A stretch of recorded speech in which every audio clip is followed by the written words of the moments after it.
বাংলাদেশের মানুষের কাঙ্ক্ষিত নেতা, স্বপ্নের নেতা জনাব তারেক রহমান সাহেব দীর্ঘ দেড় যুগ পরে আজকে উনি স্বদেশ প্রত্যাবর্তন করছেন। এই অনুভূতিতে সারা বাংলাদেশ আজকে হাসছে। সারা বাংলাদেশের মানুষ আজকে ওনাকে দেখার জন্য উদ্গ্রীব হয়ে আছে। নেতার আগমন উপলক্ষে আপনারা দেখেছেন যে 300 ফিট জায়গা ভরে গেছে। আমরা ঠাঁই পাইব কিনা সন্দেহ।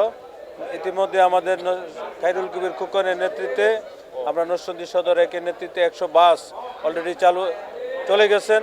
আর আমরা 8টা বগি নিয়ে ইনশাল্লাহ আমরা ঢাকার উদ্দেশ্যে রওনা দিব। ইতিমধ্যে আপনারা দেখেছেন যে আমরা অবস্থান করছি।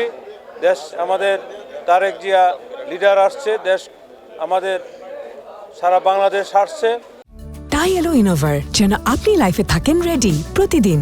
Innova, designed for now. দীর্ঘ 18 বছর পরে আমাদের নেতা আমাদের মাঝে ফিরে আসছেন। গত একটা রাত গেছে, আমার মনে হয় না বিএনপির কোনো নেতা কর্মী ঘুমাইতে পারছে।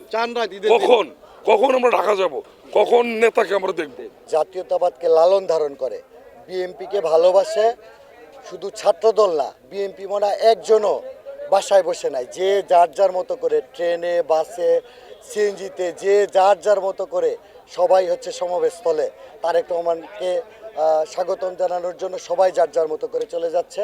নরসিংদী থেকে আমাদের জেলা বিএনপির নেতৃত্বে আমরা অর্ধ লক্ষাধিক লোকের টার্গেট নিয়ে আমরা কার্যক্রম চালু করেছি। আমরা প্রায় দীর্ঘ 1 সপ্তাহ যাবৎ